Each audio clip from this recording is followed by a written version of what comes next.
시청자 여러분 안녕하십니까? 대선 2025 우리의 선택 이어갑니다. 제21대 대통령 선거일인 오늘 전국 14,000여 개 투표소에서 투표가 진행되고 있습니다. 네, 각 지역 연결해 이 시각 현재 투표율 알아보겠습니다. 먼저 서울로 가보겠습니다. 이현정 기자 어디에 나와 있습니까? 네, 서울 물레동 제1투표소에 나와 있습니다. 네, 이번에는 김근우 기자 연결해 보겠습니다. 김 기자는 어디입니까? 네, 대구 황금 2동 제1투표소에 나와 있습니다. 네, 마지막으로 나연호 기자 불러보겠습니다. 나 기자는 지금 어디죠? 네, 광주광역시 첨단 2동 이 제10투표소에 나와 있습니다. 네, 먼저 서울부터 가보겠습니다. 이현정 기자, 지금 그곳 분위기 어떻습니까? 네, 차분하고 긴장된 분위기 속에 투표가 한창 진행되고 있습니다. 아침에는 한산했지만 시간이 갈수록 이곳을 찾는 유권자들은 점차 늘어나고 있는데요. 아이 손을 잡은 부부부터 또 출근 전 잠시 들른 직장인까지 다양한 모습을 볼 수 있었습니다. 거동이 불편하지만 소중한 한 표를 행사하기 위해 목발을 짚고 발걸음을 옮긴 시민도 만나볼 수 있었는데 직접 들어보시겠습니다. 새로운 대통령 선출한다는 그래도 한쪽으로는 기쁘죠. 나라를 잘 이끌어 나가는 마음으로 나와서 투표를 꼭 해주셨으면 합니다. 오전 10시 기준 서울 투표율은 12.5%, 전국 투표율 13.5%보다 1%포인트 낮습니다. 아직 사전 투표율은 반영되지 않은 수치입니다. 총 유권자 수만 830만 명에 달하는 서울은 최대 격전지 가운데 하나입니다. 이곳 영등포 초등학교를 포함해 오늘 서울에는 2,200여 곳의 투표소가 마련됐습니다. 지난주 진행된 서울 사전 투표율은 34.28%로 전국 평균 34.74%와 비슷했는데 오늘 최종 투표율이 어떻게 나올지 관심입니다. 오늘 본투표는 오전 6시부터 오후 8시까지 점심시간 없이 14시간 동안 진행됩니다. 통상 대선 투표는 오후 6시까지지만 이번처럼 조기 대선의 경우 선거법에 따라 2시간 연장 운영하는 겁니다. 또 전국 어디서나 투표할 수 있는 사전 투표와 달리 오늘 본투표는 지정된 투표소에서만 가능한데요. 주민등록증과 운전면허증처럼 사진이 있는 신분증을 챙기셔야 하고 여권과 복지카드도 가능하다고 선관위는 설명하고 있습니다. 또 이번 대선에서는 처음으로 모바일 신분증도 인정되는데 캡처본이 아닌 국내 SNS 포털 기반 모바일 신분증을 현장에서 구동할 수 있을 때만 유효합니다. 투표장 찾기부터 주의사항까지 잘 숙지하셔서 유권자로서 소중한 권리 행사하시길 바랍니다. 네, 이현정 기자 잠시만 기다려주시고요. 이번에는 대구로 가보겠습니다. 대구는 역시 보수세가 강한 곳인데요. 사전 투표율은 상대적으로 낮은 편이었습니다. 네, 김 기자, 지금 그곳의 분위기는 어떻죠? 네, 시간이 정오로 향해 가면서 점점 더 많은 유권자들이 소중한 한 표를 행사하기 위해 이곳 투표소를 찾고 있습니다. 투표 시작 때부터 저희 취재진이 현장을 지켜봤는데 시작 때부터 굉장히 긴 줄이 늘어선 모습도 볼 수 있었고요. 가족이나 반려견과 함께 투표를 하러 오면서 또 바깥에서는 인증샷을 찍는 그런 시민들의 모습도 쉽게 찾아볼 수가 있었습니다. 대구 경북 지역에는 유권자 420만 명, 투표소 1,500여 곳이 마련됐습니다. 오전 10시 기준 대구의 투표율은 17%, 경북은 16.1%인데요. 대구가 전국에서 가장 높았고 경북이 2위입니다. 사전 투표율이 가장 낮았던 지역인 만큼 선거 당일 투표에 나선 시민들이 많았는데요. 역대 선거에서 봐도 대구 경북 지역은 사전 투표보다 당일 투표율이 높았습니다. 잠시 뒤 오후 1시쯤이면 사전 투표율이 합산되면서 정확한 투표율이 나올 거로 보입니다. 보수 성향이 강한 표심이 변화를 택할지 기존 지지 성향을 유지할지도 지역 정치권의 관심거리입니다. 역대 대선에서 보수 정치권의 승리 공식은 대구 경북에서 70% 넘는 표를 받는 거였는데요. 이번 대선에서는 경북 안동 출신인 민주당 이재명 후보가 적극적으로 지역 공략에 나섰고 역시 대구에 연고가 있는 개혁신당 이준석 후보도 마지막 유세를 대구에서 할 만큼 공을 들였습니다. 김문수 후보도 승리 공식대로 몰표를 자신하고 있는 만큼 표심의 향방이 주목됩니다. 네, 마지막으로 광주로 가보겠습니다. 광주는 민주화 운동의 상징 같은 곳인데요. 사전 투표율도 50%를 넘길 정도로 높았습니다. 광주 분위기 어떻습니까?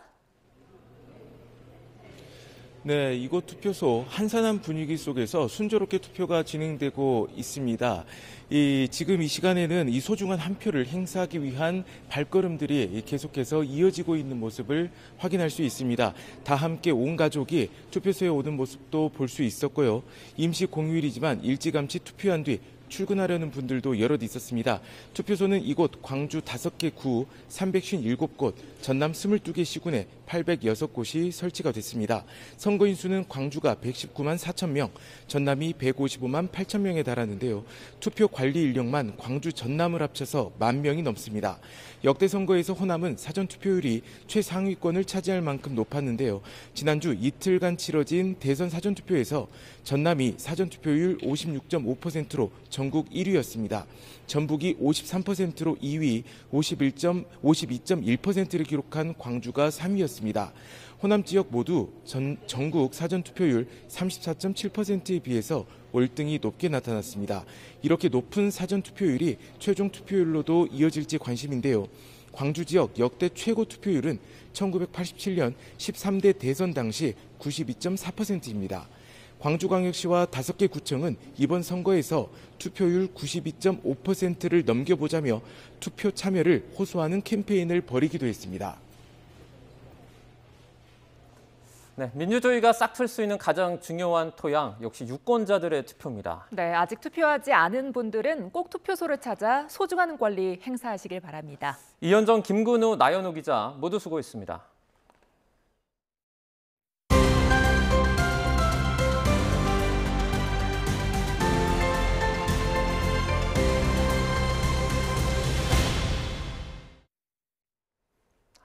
(21대) 대선 결전의 날입니다. 앞으로 5년 동안 대한민국을 이끌 새로운 대통령이 오늘 선출됩니다. 국회에 마련된 현장 스튜디오 연결해서 치열했던 이번 선거전 짚어보겠습니다. 이종원 기자 전해주시죠.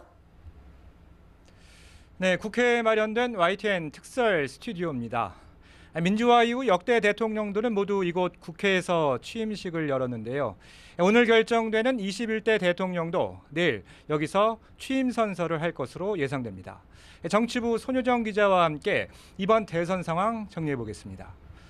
자, 손 기자, 대선 후보들은 이미 사전 투표를 한 상황이잖아요. 그러면 오늘은 어떤 일정을 소화하게 되나요?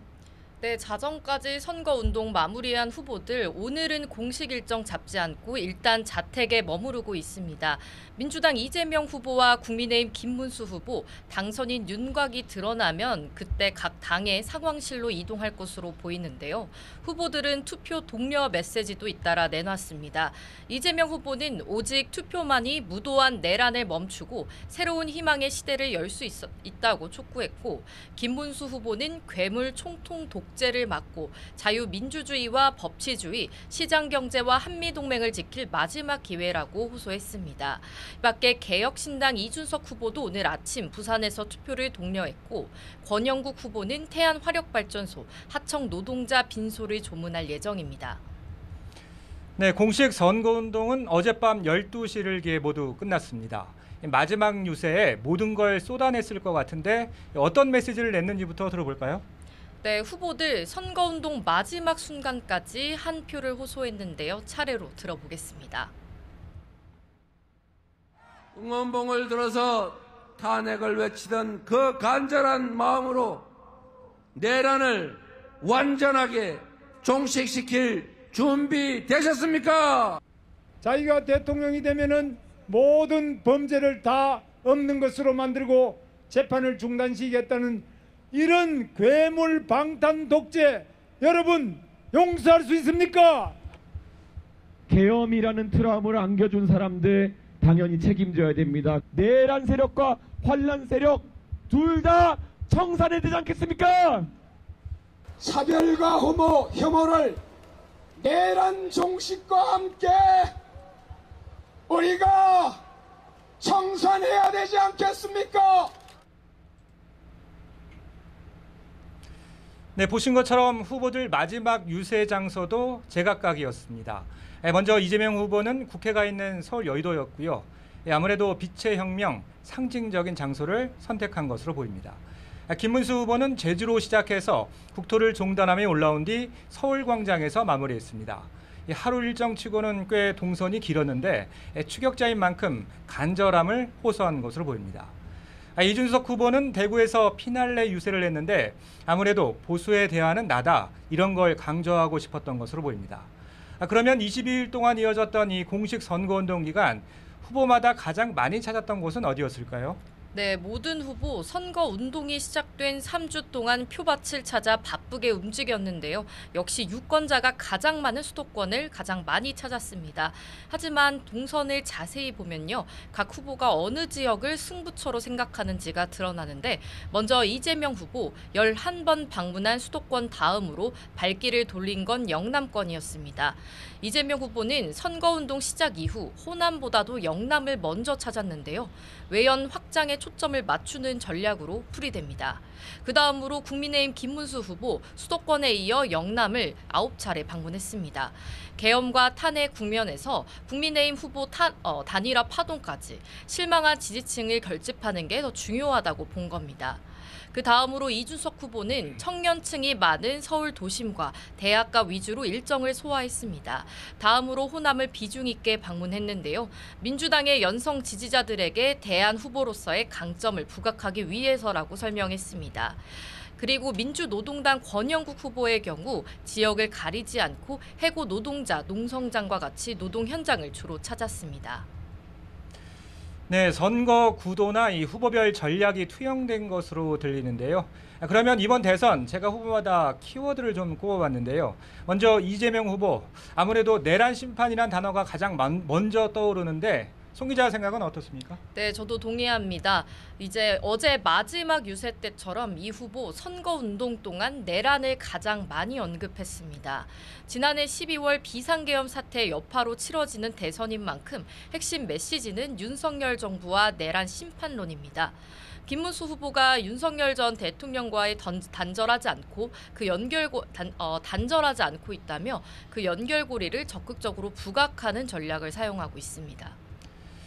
네, 반면에 국민의힘 김문수 후보는 유세 중에 상의를 벗어젖히면서 안에 쓰여있는 메시지를 보여주는 모습이 기억에 남는데요.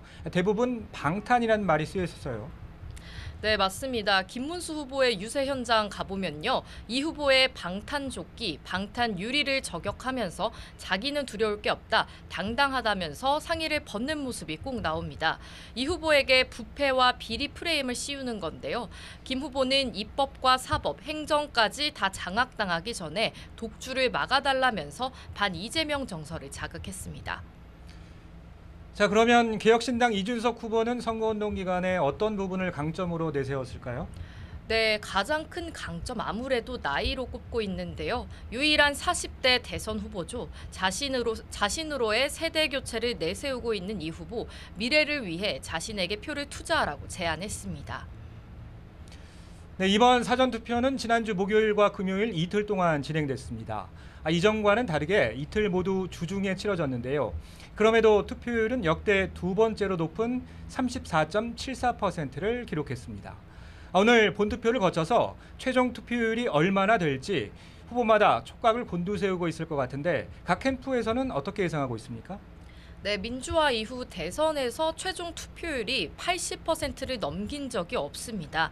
민주당은 이번 대선이 12.3 비상계엄 내란 사태를 종결하는 선거인 만큼 80%를 넘을 수 있을 거라고 기대하고 있습니다. 조승래 선대위 공보단장 라디오에 출연했는데요. 영남이든 호남이든 의미 있는 득표로 국민 통합이 이루어졌으면 좋겠다고 말했습니다. 국민의힘도 사전투표보다는 본투표에 더 많은 지지자들이 나올 거라고 내다보고 있는데요. 황의여 선대위원장도 국민적 관심이 높은 선거니까 직전 대선 투표율 77%를 넘길 거라고 말했습니다. 네, 선거일 엿새 전부터는 여론조사 결과를 공표하는 게 금지됐죠. 그래서 선거 전 막판 판세 변화가 어떻게 변했을지도 관심입니다. 취재된 내용이 좀 있을까요? 네, 각 후보 공개할 수는 없지만 당연히 내부 조사를 돌리면서 여론 흐름을 파악하고 있는데요. 민주당은 이재명 후보가 1위였던 흐름은 견고하다며 굳히기를 자신하고 있습니다. 민주당은 내부적으로는 과반 득표도 기대하는 분위기인데요. 판이 뒤집혔다는 국민의힘 주장에 대해선 허위 사실이라면서 검찰에 고발하기도 했습니다. 반면 국민의힘은 2등 후보가 1등 후보를 앞지르는 골든크로스 구간에 들어왔다고 자평하고 있습니다. 최근 내부 조사 결과도 격차가 오차 범위 안으로 들어왔다고 하는데요. 다만 공표 금지 기간 이후에 나온 이준석 후보의 TV토론 발언과 김문수 후보의 리박스쿨 연루 의혹, 유시민 작가 논란 등이 여론에 어떻게 반영됐을지는 알 수 없습니다. 네, 이번 대선 1강 1중 1약 구도라는 평가가 많습니다. 이번처럼 조기 대선으로 치러진 19대 대선도 문재인, 홍준표, 안철수 1강 2중 구도였는데요. 당시 개표 상황을 확인을 해보니까 밤 10시쯤 문재인 후보 당선이 유력하다는 보도가 나왔고요. 반면 초접전 양상으로 치러진 지난 20대 대선에선 새벽 2시가 넘어서야 윤석열 후보 당선이 유력한 것으로 관측됐습니다. 그러면 오늘은 당선자 윤곽이 언제쯤 가려질까요? 네, 이번 대선 보궐선거라서요. 2시간 늘어난 저녁 8시까지 투표가 진행됩니다. 이번 대선 결과는 개표가 70-80% 이루어질 때 윤곽이 드러날 예정인데 이르면 오늘 자정쯤 나올 것으로 보입니다. 다만 결과 시점은 투표율이나 득표율 격차에 따라 달라질 것으로 보입니다. 네, 저희가 반복해서 말씀드리고 있는데 이 소중한 한 표 꼭 행사하시기 바랍니다. 21대 대선 레이스 정치부 손유정 기자와 함께 정리해봤습니다. 지금까지 국회에서 전해드렸습니다. 대통령실은 어제까지 업무를 모두 마무리하고 새 대통령을 맞기 위한 준비를 끝냈습니다. 새 대통령은 내일부터 곧바로 용산에서 공식 업무를 시작할 예정입니다. 취재기자 연결해 알아봅니다. 신윤정 기자. 네, 용산 대통령실입니다. 네, 용산 분위기 전해주시죠. 네, 대통령실은 임시 공휴일인 오늘 대부분 직원이 출근하지 않아서 매우 한산한 모습입니다. 정진석 비서실장 등 고위 참모진들은 어제 마지막으로 출근해서 인수인계 작업을 마무리하고 남은 결재도 마친 상황입니다. 지난 4월 윤석열 전 대통령 파면 뒤 이주호 대통령 권한대행 보좌와 함께 조직 정리에도 착수했는데 어제로 모두 마무리된 겁니다. 참모진은 지난달부터 하나둘 용산을 떠나기 시작했고 남은 직원들은 오늘자로 사표가 수리돼 내일 0시부터는 면직 처리됩니다. 부처에서 파견된 일반직 공무원 가운데 마지막까지 남은 공무원들도 내일부터 부처로 복귀합니다. 대통령실은 윤석열 정부 흔적도 모두 지워진 상태인데요. 대통령실 청사 건물 전면에 5개 층 높이로 걸려있던 대표 문구, 다시 대한민국, 새로운 국민의 나라라는 대형 현수막도 철거된 상태입니다. 또 대통령실 지하 1층 복도에 윤 전 대통령의 주요 활동 사진을 보여줬던 대형 전광판도 대한민국 대통령실이라는 글자만 나와 있습니다. 새 대통령은 내일 당선이 확정되면 곧바로 이곳 대통령실에서 업무를 시작하게 되는데요. 당장 내일 오후부터 이곳 브리핑룸에서 기자회견을 열고 총리와 대통령실 참모진 인사 등을 우선 발표할 가능성이 큽니다. 후보들에 따라 단계적으로 집무실 이전 계획을 내놨지만 당장 집무실을 이전하기가 쉽지 않은 상황입니다. 더불어민주당 이재명 후보는 신속하게 청와대를 보수해서 최대한 빨리 옮기겠다고 밝혔고 국민의힘 김문수 후보는 용산 대통령실을 그대로 사용한다는 계획이지만 장기적으로는 세종시에 제2 집무실을 완공하겠다고 공약했습니다. 인수위 기간 없이 당선 확정 뒤 곧바로 업무를 시작하는 만큼 국정 운영에 필요한 보안 통신망과 상황실 등 시스템 점검과 내부 시설 점검도 마무리한 것으로 알려졌습니다. 새 정부로의 마지막 인수인계는 대통령실 살림을 맡아온 총무비서관이 하게 됩니다. 윤재순 총무비서관은 내일 비서관실별 인수인계서를 전달하고 새 정부 인사들을 대통령실로 안내하는 역할을 할 예정입니다. 국가안보실도 새 정부 출범 초기 국가안보에 공백이 있어서는 안 되는 만큼 군 출신 인사 등 실무 직원들은 새 정부 인사가 날 때까지 남습니다. 지금까지 용산 대통령실에서 YTN 신윤정입니다. 제21대 대통령 선거일인 오늘 오전 6시부터 오후 8시까지 투표가 진행됩니다. 현재 오전 11시 11분을 지나고 있는데요. 이 시각 투표율 보겠습니다. 네, 이 시각 전국 투표율은 18.3%로 집계가 됐습니다. 이번 대선 유권자 4,439만 명을 넘었는데요. 지금 투표자는 현재 한 810만 명을 기록을 하고 있습니다. 네, 지난주 이틀간 진행된 사전투표 결과는 아직 확산되지 않은 수치인데요. 오후 1시에 사전투표 결과가 더해질 예정입니다.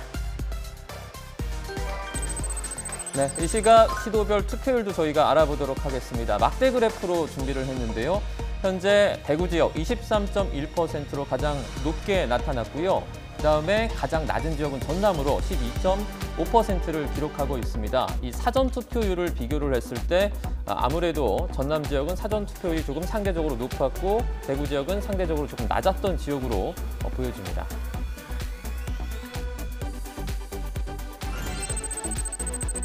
네, 이번에는 역대 대선과 비교해 보겠습니다. 박근혜 전 대통령이 당선된 2012년 18대 대선 때는 이 시각쯤 투표율이 26.4%로 집계됐습니다. 이때는 사전투표가 없었던 선거였는데요. 문재인 전 대통령이 뽑힌 2017년에는 19.4%, 윤석열 전 대통령이 당선된 3년 전에는 16%였습니다. 네, 이 시각 투표율 또 최근 선거와 비교해서 저희가 보여드리도록 하겠습니다. 3년 전입니다. 이 시각쯤에는요, 유권자가 16% 투표를 마쳤습니다. 같은 해 3개월 뒤에 열린 지방선거 때는 이 시각 투표율이 12%였고요. 지난해 총선을 한번 다시 볼까요? 이 시각에 14.5%를 기록했습니다. 이번 대선 투표율 현재 18.3%로 이전에 있었던 최근 선거들과 비교를 했을 때 조금 높은 모습을 보이고 있습니다. 네, 이번엔 주요 대선 후보와 인연이 있는 지역의 개표 상황, AI로 재현한 이미지와 함께 살펴보겠습니다. 먼저 이재명 후보입니다. 12km를 걸어서 등하교 가던 고향. 이재명 후보가 이곳에 풀과 쌀을 먹고 자랐다고 강조한 경북 안동시. 이 시각 현재 투표율 21.2%입니다. 네, 이재명 후보가 주경야독으로 가족을 책임지며 소년공의 삶을 견뎌낸 곳이죠. 네, 경기 성남 중원입니다. 17.9%입니다. 사법시험 합격과 인권 변호사의 꿈까지 이재명 후보의 여정이 시작된 곳 중앙대가 있는 서울 동작구. 이 시각 투표율 16.4%입니다. 한눈에 반해서 사랑을 키운 아내 김혜경 여사가 자란 고향이죠. 충북 충주시의 이 시각 투표율 19.3%입니다.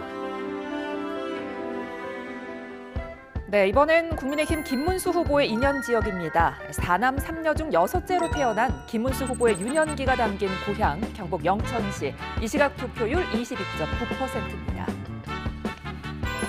김문수 후보가 노동운동으로 청춘을 바친 현장이죠. 서울 구로구로 가보겠습니다. 이 시각 17.6% 기록하고 있습니다. 네, 김문수 후보 수감과 제적으로 서울대를 무려 24년 만에 졸업했습니다. 지금도 이곳에 살고 있는데요. 서울 관악구의 이 시각 투표율 15.3%입니다. 투쟁 동지에서 평생의 동반자가 된 아내 설란영 여사의 고향이죠. 전남 고흥군의 이 시각 투표율 12.1%입니다. 이번엔 개혁신당 이준석 후보입니다. 유년 시절이 깃든 고향 같은 곳에서 3차례 배지에 도전했지만 국회 입성이 쉽지 않았는데요. 서울 노원구 이 시각 투표율 17.9%입니다. 네, 이준석 후보가 하버드대를 향한 꿈을 키운 곳이죠. 서울과학고가 있는 서울 종로구입니다. 15.2%입니다. 마지막은 민주노동당 권영국 후보입니다. 강원도 태백에서 광부의 아들로 태어난 권영국 후보. 생계를 위해 포철공고에 입학했는데요. 경북 포항 남구의 이 시각 투표율 21.5%입니다. 탄핵 전국 속에 치러지는 21대 대선 본 투표율이 다가온 가운데 민심은 어디로 향할지 관심이 쏠리고 있습니다. 조청래 전 여의도연구원 부원장, 최진 대통령 리더십 연구원장, 그리고 배종찬 인사이트K 연구소장과 함께합니다. 안녕하십니까? 어서 오세요. 네, 안녕하십니까? 네, 후보들 어젯밤까지 치열한 유세를 벌였고요. 저마다 다른 장소에서 선거 운동을 마무리를 했습니다. 마지막으로 좀 어떤 점을 강조하고 싶었을까요? 이재명 후보는 어제 정치를 시작했다는 성남으로부터 해서 여의도 아마도 계엄 탄핵 프레임으로 연결시키는 초심과 탄핵 이걸 연결시키는 내란 프레임을 강조하는 메시지를 던지는 일정을 소화했고요. 네.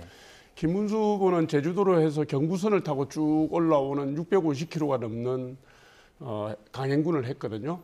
뭐 광화문과 서울시청 광장이 있는 그곳에서, 그러니까 시민의 중심, 대한민국의 중심 그곳에서 지역에서부터 서울로 올라오는 민심을 수렴하는 네. 국민들에게 그 마지막 메시지를 보내드렸고요.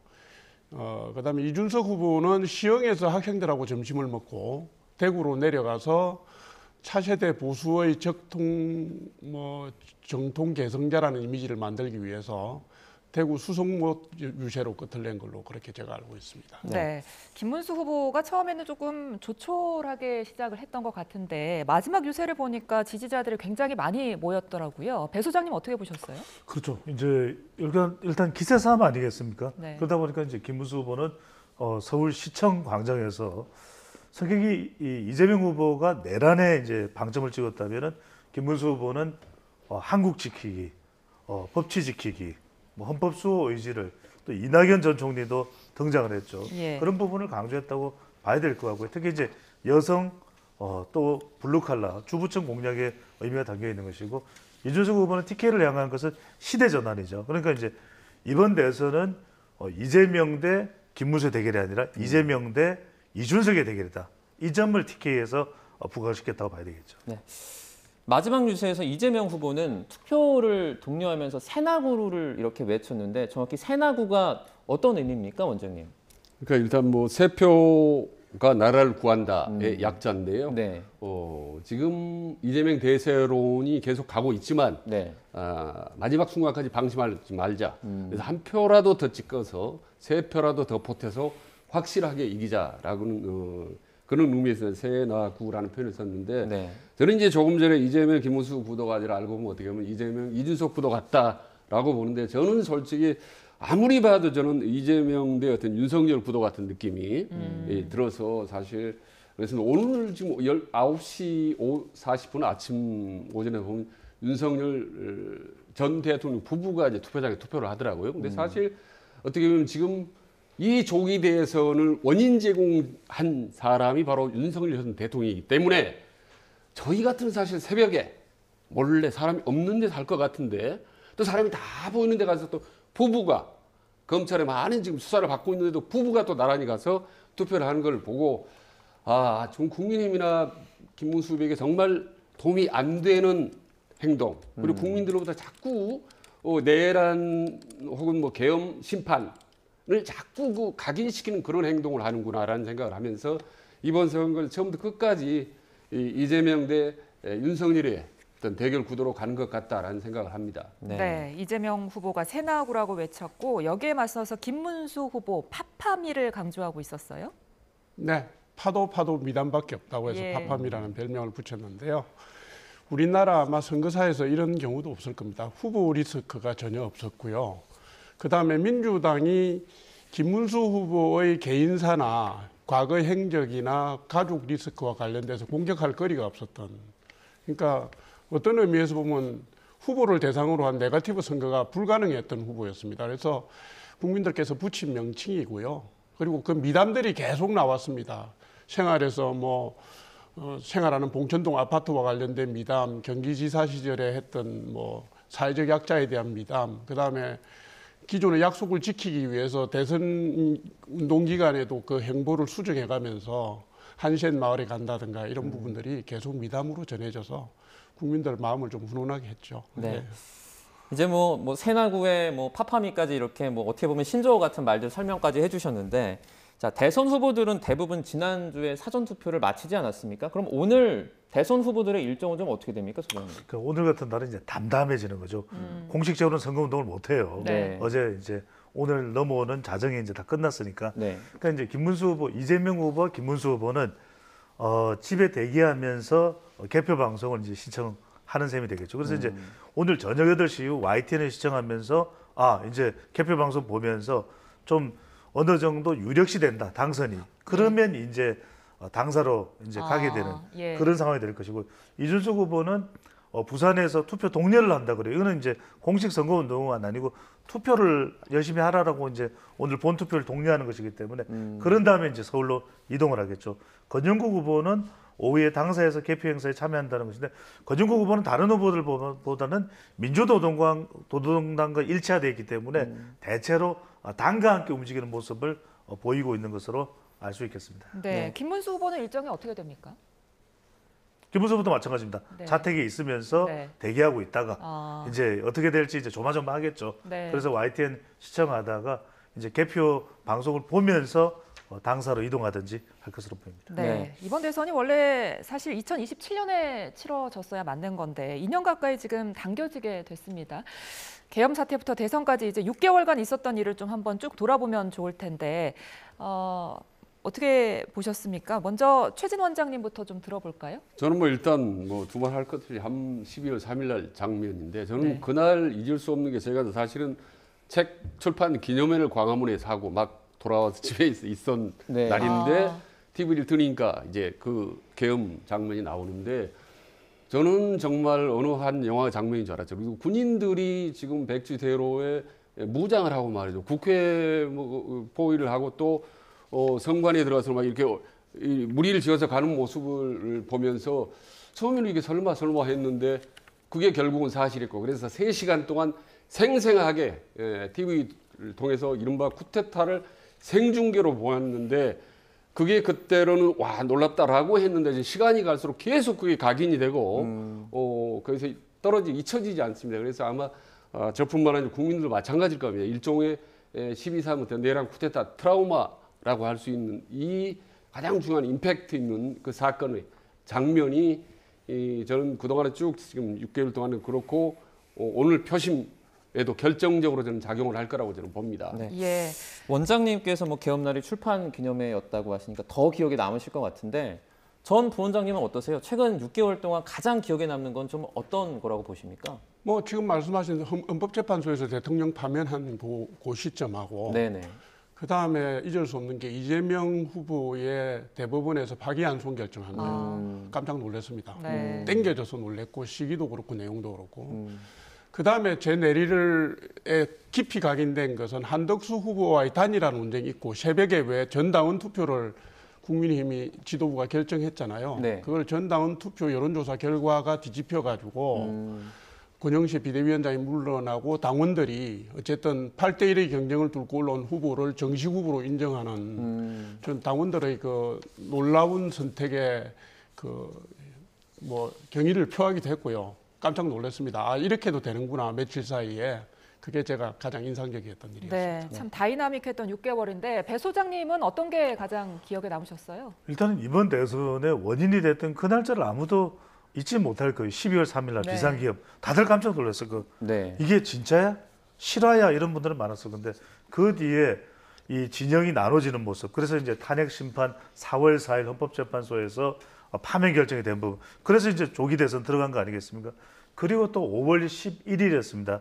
뭐 한 달여 전인데 그때 또 바로 이제 이 단일화, 국민의힘 단일화가 파장을 겪으면서 최종적으로는 뭐 한덕수냐, 김문수냐, 한덕수냐 그러다가 김문수 후보로 결정되는 이 장면까지 왔던 것이 우리 국민들은 이번 대선 21대 대통령 과정을 정말 역사 속에서 잊지 못할 그런 과정으로 보입니다. 네, 계엄부터 오늘 대선까지 이제 가장 기억에 남는 사건들 말씀해 주셨는데요. 자, 11시 기준으로 이 시각 전국 투표율이 18%를 넘겼습니다. 지역별 투표율 저희가 좀 더 자세하게 살펴보도록 할 텐데요. 네, YTN 특설 스튜디오 Y스테이션 연결해 보겠습니다.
네, 제21대 대한민국 대통령을 뽑는 날입니다. 오늘 새벽 6시부터 전국 각지에서 투표가 순조롭게 진행되고 있는데요. 부지런히 한 표를 행사한 유권자들이 YTN에 소중한 인증사진을 보내주셨는데요.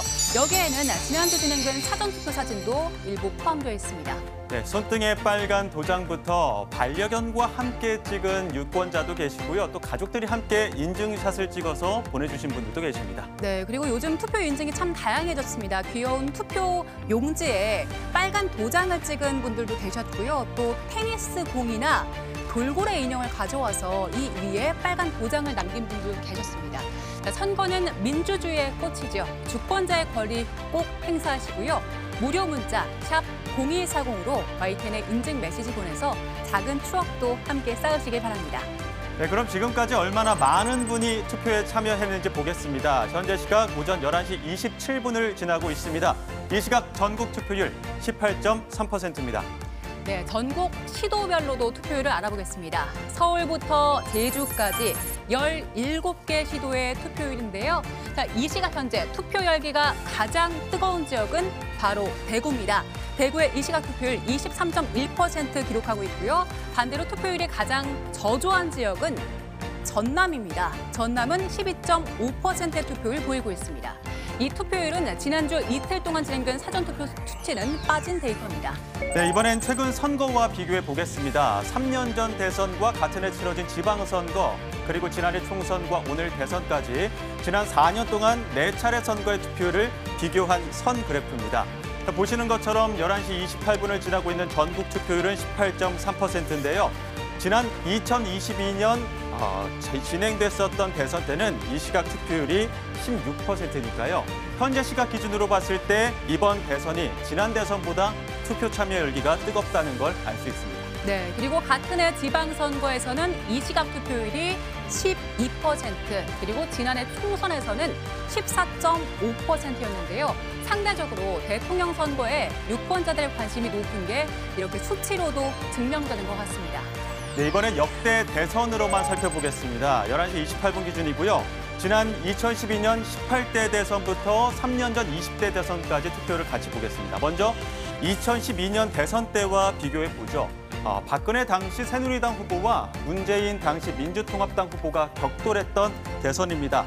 오전 11시 기준 당시 투표율은 26.4%였습니다. 현재 투표율 18.3%와 비교해 봤을 때는 이번 대선이 상대적으로 저조한 흐름입니다.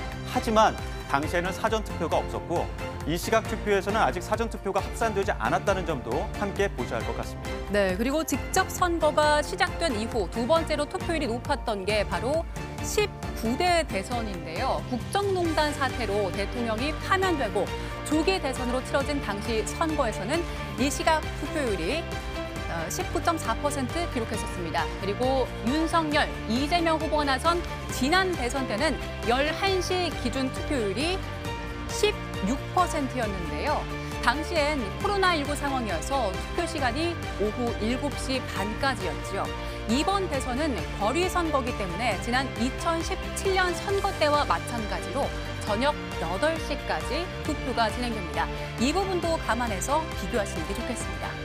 네, 이번에는 유권자 수와 비교하면서 보겠습니다. 그래프 6개가 보이시죠? 원 크기가 클수록 유권자가 많은 겁니다. 가장 유권자가 많은 곳이 경기 인천 권역입니다. 이번에 투표하는 인원이 1,433만 명으로 전체 유권자의 32.3%에 달았는데요.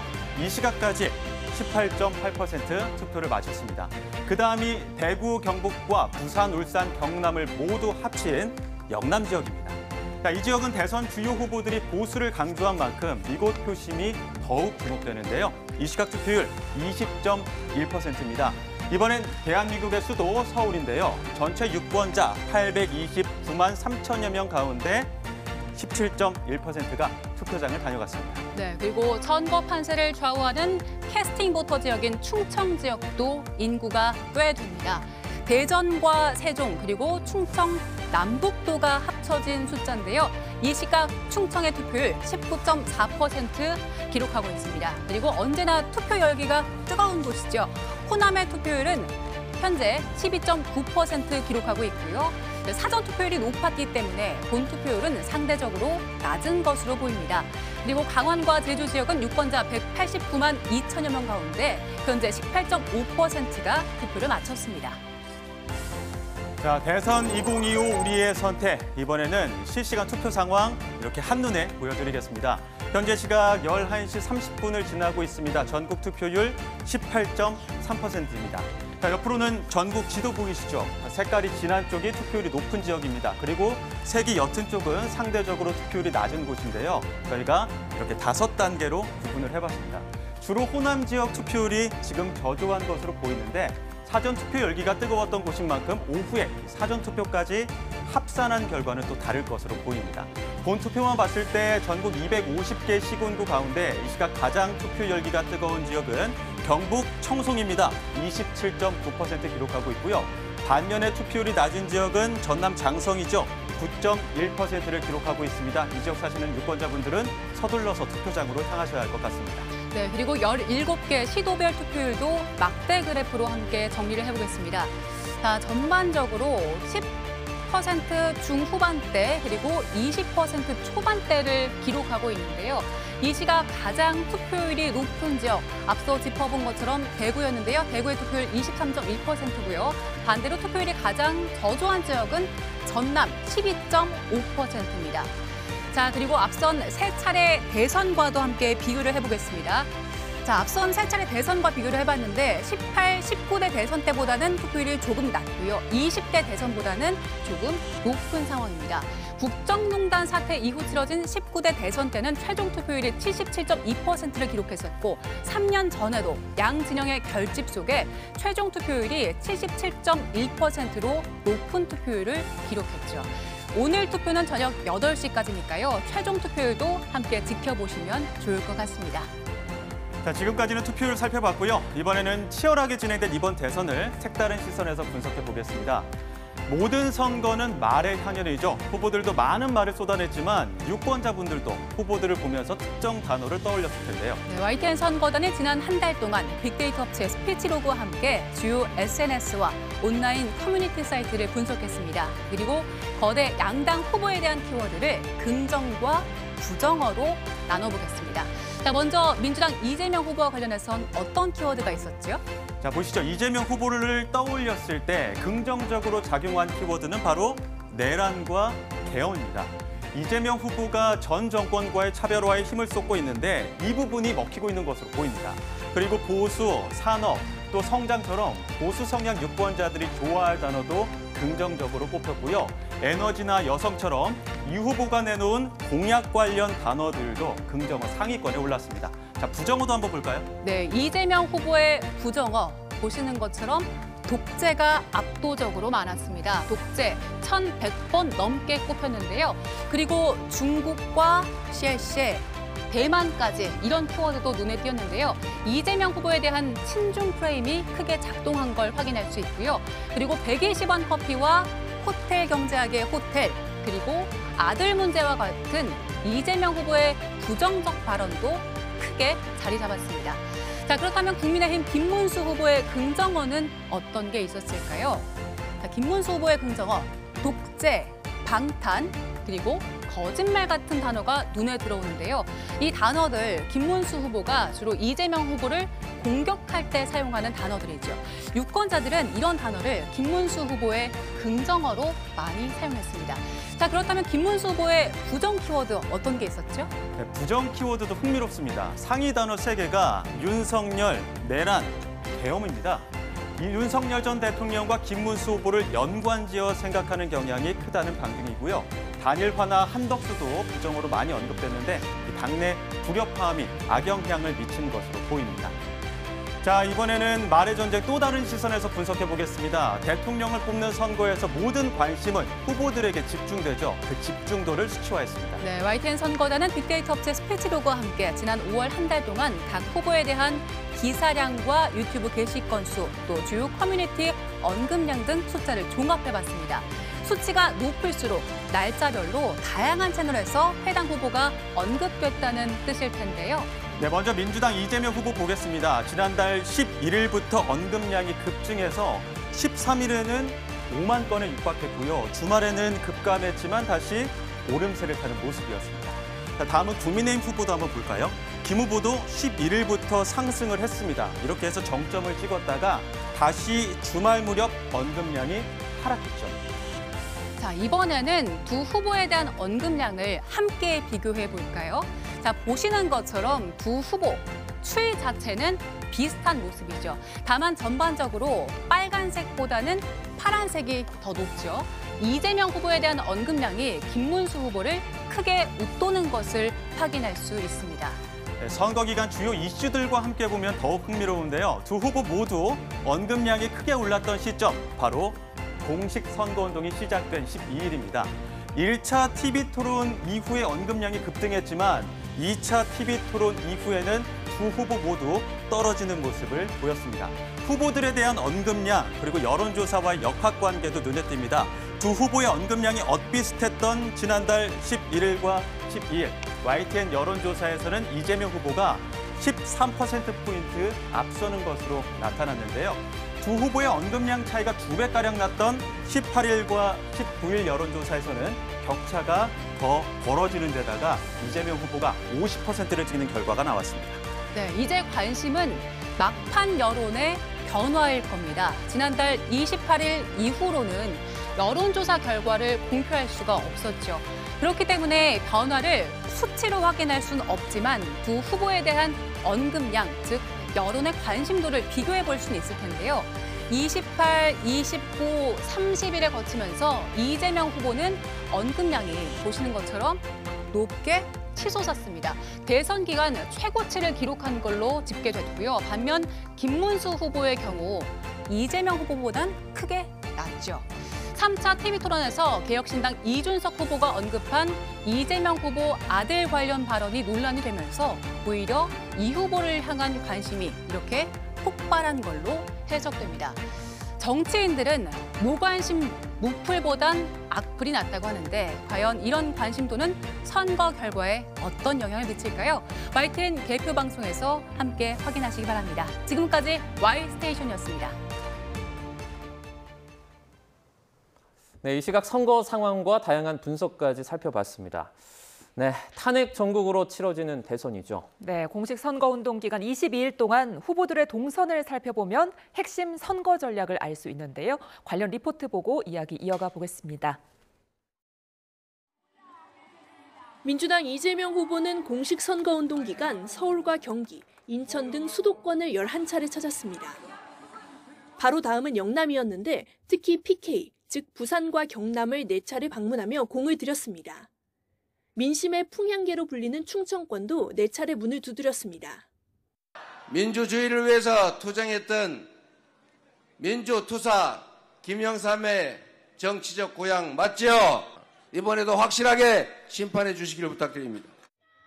PK는 대체로 보수세가 강하지만 정치적 상황에 따라 민주당에 손을 들어주기도 했던 곳입니다. 계엄과 탄핵 여파로 민주당 입장에서는 심판론을 앞세워 탈환을 시도할 만한 지역이 된 셈입니다. 울산 시민 여러분, 제가 여러분들 뵈니까 이번 대선만큼은 잘하면 우리가 이길 수도 있겠다. 그 생각이 들었습니다.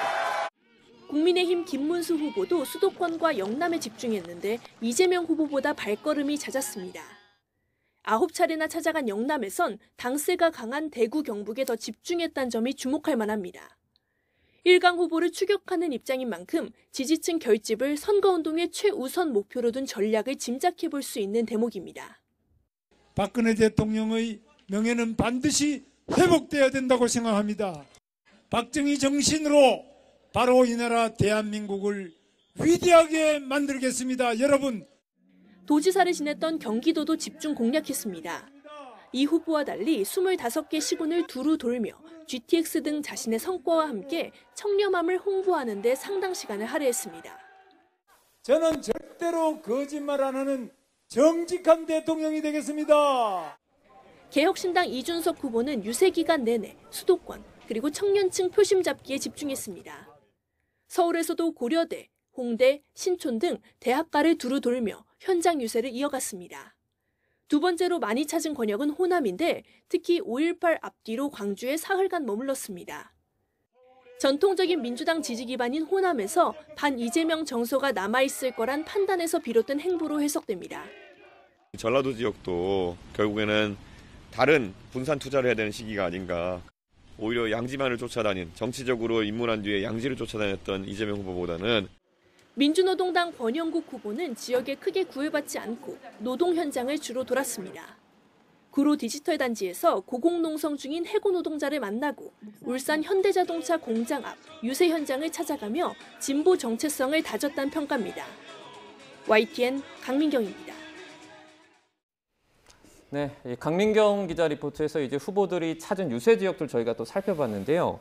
자, 이렇게 치열한 유세를 벌이고 다양한 지역들을 찾았는데 각 후보들이 찾은 지역들을 좀 봤을 때 좀 어떤 전략이 엿보이지 않습니까? 어떻게 보세요? 네, 저는 일단 공간이 사고를 지배한다는 말이 대선 때도 딱 적용이 되는 것 같아요. 보면 지금 이재명, 그다음에 김문수, 이준석 후보가 다 공통적으로 가장 많이 방문한 데가 지금 수도권인데요. 다 네. 10회 이상 방문했습니다. 그게 왜냐하면 열심히 뛴 만큼 반드시 그 대가가 나오는 데가 바로 수도권입니다. 네.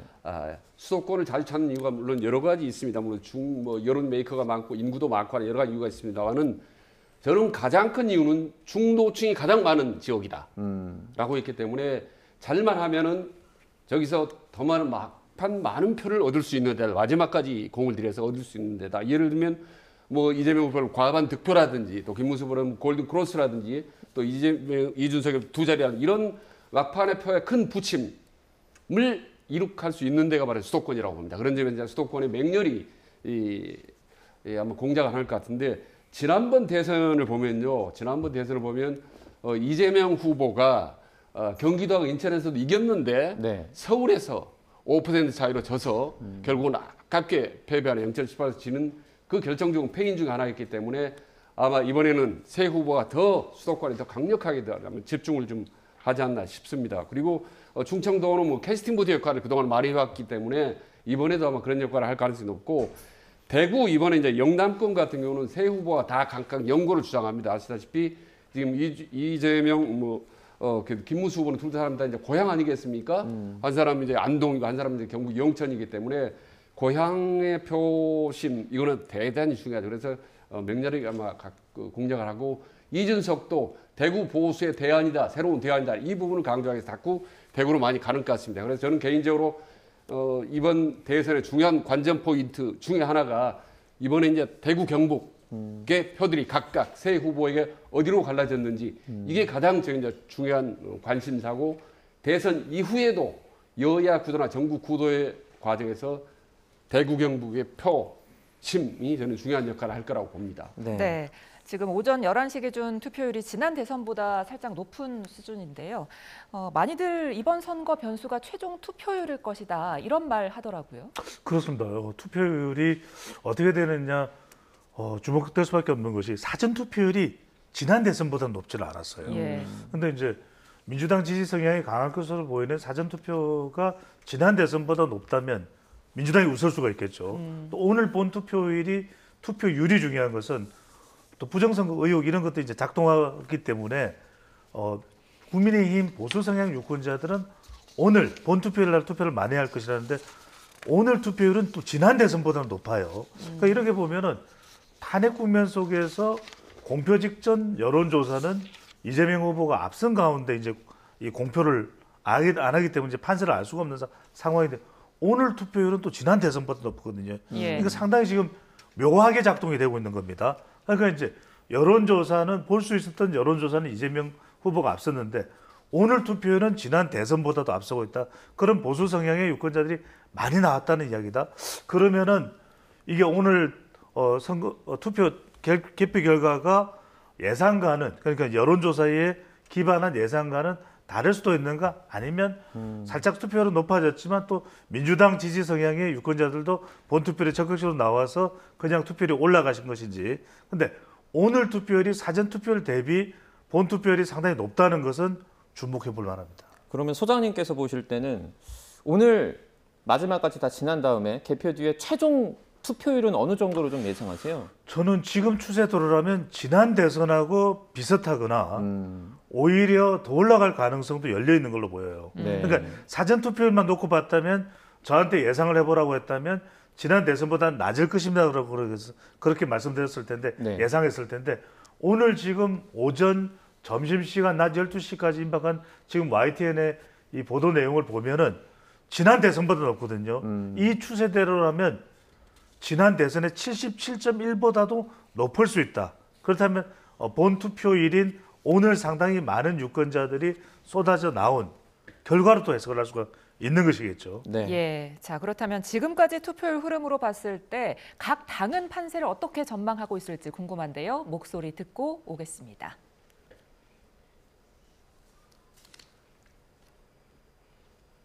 저희들이 예상컨대 양쪽에 결집이 있을 것이다라는 건 예상을 했던 것이기 때문에 네네. 그러나 뭐 큰 변동은 없는 것으로 저희도 이해를 하고 있고요.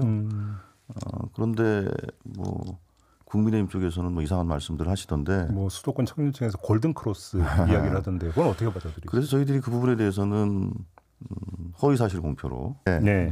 제가 그 허위 사실 공표로 고발했다는 것만 말씀을 드리면 될 것 같습니다. 고발했습니다. 네, 그래서 그런 부분은 이제 서로 조심해야 되지만, 네. 사실 이제 김문수 후보의 경우에는 이제 선거운동 기간이 워낙 짧았잖아요. 네. 그래서 그런 맨 처음엔 뭐 아주 별로 국민들이 알지도 못하고 또 지지세가 형성이 안 됐는데 시간이 갈수록 결국은 선택의 문제니까요. 네. 그래서 집중적으로 상승되는 그런 현상이 나온 건 사실 아니겠어요? 네. 그러면 막판 상승 기류가 있었다 이렇게 지금 보시는 겁니까? 그거는 이제 저희들 측에서는 분명하다고 생각해요. 저희가 캠페인 진행할수록 이 지지자분들의 현장 호응이 정말 점점 커진다는 것이 눈에 보일 정도였는데요. 예. 어제가 그 정점이었다. 저는 그렇게 말씀드리고 싶고 실제로 저희 마지막 유세장보다 그 이후에 저희가 자정까지 대구 시내에 있는 동성로에서 계속해서 국민들 만나 뵀는데요. 예. 국민들과 가장 가까운 곳에서 소통하고 또 사랑받는 것의 행복 그런 뿌듯함을 느낄 수 있어서 너무 감사한 시간이었습니다. 네, 각 당 입장 들어보니까 민주당은 안정적인 승리, 그리고 국민의힘은 지지율 역전을 좀 기대하는 것 같아요. 조금 전에 우리 이제 배 소장님께서 분석을 하셨는데 네. 사전 투표율을 보면요, TK하고 그러니까 대구, 경북하고 부산, 울산, 경남이 3년 전에 대선에 비해서 많이 빠졌습니다. 사전 투표 대구, 경북 같은 경우에는 8%에서 10%가 빠졌고요. 네. 부산, 경남, 울산은 3%에서 4%가 빠졌어요. 그런데 지금 본 투표율 보면은 그 3년 전에 비해서 더 높게 나오잖아요. 이 부분이 의미하는 바가 뭐냐, 이 말씀을 제가 드리고 싶고요. 그다음에 사전 투표가 평일날 치러졌기 때문에 3년 전보다 낮은 거 아니냐라는 언론의 분석이 있었는데 사실은 그거보다는 첫 번째 날은 사상 최대의 투표율을 기록했는데 왜 두 번째 날 확 꺾였느냐, 오후 들어가서. 그때가 유시민 발언 나오고 유시민의 망언이 나오고 그다음에 선관위의 투표 부실 관리가 전국적인 뉴스로 뜨는 시점하고 딱 맞물리거든요. 그래서 광주, 전남, 전북을 빼고는 전국이 동시에 사전 투표율이 다 내려갔습니다. 3년 전에 비해서. 네. 그런데 지금 투표율 보면 11시 현재 18.3%. 그래서 3년 전에 비해서 높게 나오잖아요. 그리고 수도권 지역을 빼고 특히 영남 지역이나 충청도 지역에서 투표율이 3년 전에 비해서 본 투표율이 높게 나오는 것은 저는 역시 지지층 결집 현상을 반영하는 거다, 이렇게 보고 있습니다. 네. 자, 그러면 개혁신당의 이준석 후보 같은 경우에는 지금 가장 기대하고 있는 게 좀 어떤 점이라고 보세요? 일단 뭐 막판에 중도층 흡수해서 최소한 두 자리를 차지하는 거죠. 뭐 그건 오래전부터 계속 두 자리로 노래 부르듯이 이제 강조를 하고 있는데 이거는 본인에게는 각별한 의미가 있습니다. 일단 뭐 두 자리가 주는 상징적 의미가 너무 크죠. 네. 9.9%하고 10% 너무 차이가 큽니다. 일단 본인은 어떤 제3세력 혹은 4세대의 주자로서의 확실하게 각인시킬 효과가 있고 무엇보다도 두 자리 10% 넘어야 선거 비용 보전을 이제 절반 가까이 받기 때문에 이게 실질적으로 대단히 이제 당면한 문제고 절박한 문제죠. 그렇기 때문에 거기서 가져올 수 있는 표는 아마도 수도권 그리고 잘하면 대구에서 가져올 수 있을까라고 아마 이준석 후보 같은 건 생각을 할 것 같습니다. 그래서 아마 지금 막판까지 가장 두 후보보다 어떻게 보면 더 절박한 여러 가지 면에서 절박한 후보가 이준석 후보일 수가 있죠. 현실적으로도 명분으로도 너무나 여러 가지 지금 두 자리를 얻어야 될 가장 절박한 후보가 아닌가 합니다. 네. 여기 이제 지역별 투표율도 관심인데요. 상대적으로 좀 사전 투표율이 낮았던 영남 지역이 오늘 좀 결집하겠습니까? 그렇습니다. 지금 현재 그렇게 나타나고 있거든요. 그래서 사전 투표율은 서구 동제 현상, 호남권은 높았는데 영남권은 낮았거든요. 근데 실제로 이제 그 영남권이 사전 투표에서 낮았던 것이 투표 의혹 저하인지 아니면은 본 투표일 날 결집하겠다는 것인지 우리가 이제 오늘 본 투표가 진행돼야 확인할 수 있는데 높아요. 그럼 이건 이제 결집으로 일단 확인할 수 있는데 그래도 투표 총량의 법칙이 있습니다. 이게 투표율이 높아진다고 해서 마냥 높아질 수가 없는 것이 실제 유권자는 정해져 있잖아요. 그러면 일정한 숫자, 그러니까 오전에 많이 투표했으면 오후에는 또 줄어들 수밖에 없는 것이고 우리가 생각할 때 투표 시간이 저녁 8시까지니까 그럼 투표율이 더 늘어나겠다. 유권자가 더 있어야 더 늘어나는 것이겠죠. 그렇기 때문에 실제로 이 투표율이 오후까지도 꾸준히 높아진다. 이러면 상당히 보수 결집 영향이 있을 수 있습니다. 그렇게 또 판단할 여지가 있는 것이고 하지만 오후 들어서는 전체 투표자들이 상당히 또 많이 투표를 할 사람은 했기 때문에 더 늘어나지 않는다. 이제 사전투표와 합산이 되고 난 이후에 2시, 3시 이후부터는 크게 늘어나지 않는다 그러면 일단 할 사람들은 다 한 것으로 봐야 되는데 정확히 우리가 이렇게 봐야 됩니다. 보통 저도 이제 출구조사를 3차례 전국선거에서 담당해 봤는데 4시, 5시에 투표율이 좀 높아지기 시작한다. 오히려 이의 경우에는 추가 결집 현상이 있어요. 그 결집 현상이 있는지를 봐야 됩니다. 이 경우에 우리가 일종의 마감 효과인데 지금 이번 선거는 이제 8시까지 연장이 돼 있는 그런 투표 시간이기 때문에 과연 4시, 5시, 6시에 투표율이 어떻게 되는지 더 늘어나는지 점점 하얀 곡선을 그리면서 줄어드는지 이 부분을 주목해서 보실 필요가 있습니다. 네. 자, 이제 대통령을 확정한 당선인이 공식적으로 국민에게 처음 내놓는 말이죠. 바로 취임서입니다. 자신이 생각하는 새 정부의 방향과 국정 운영의 강조점을 집약적으로 드러내는 말이라고 할 수 있는데요. 역대 대통령들은 어떤 취임사로 임기를 시작했는지 살펴보겠습니다. 나는 국권을 존중하는 오래하며 국의 평화적 통일과 국민의 자유와 공리의 경쟁 및 인종 문화의 상달에 노력하여 대통령으로서의 직책을 성실히 수행할 것을 엄숙히 선정합니다. 대통령 전두환 대한이 통일 독립 민주국가로 완전히 회복할 것입니다. 우리는 민족의 시련을 극복해야 합니다. 한 시각도 조국의 자유와 결의의 번영을 위한 걸음을 멈출 수는 없습니다. 본인은 민주주의를 이 나라에 토착화하기 위하여 헌법 절차에 의한 평화적 정권 교체 전통을 민주개혁과 국민화합으로 이제 우리는 보통 사람들의 위대한 시대를 열어야 하는 것입니다. 민족 진운의 새 봄이 열리고 있습니다. 그것이 바로 신한국입니다. 갖고 있는 고난을 딛고 힘차게 전진합시다. 국난 극복의 새 도약의 새로운 시대를 여러분 같이 열어갑시다. 위기마저도 기회로 만들어낸 지혜가 있습니다. 이 지혜와 이 저력으로 오늘 우리에게 닥친 도전을 극복해 나갑시다. 한강의 기적을 넘어 한반도의 새로운 신화를 향해 우리 모두 함께 나아갑시다.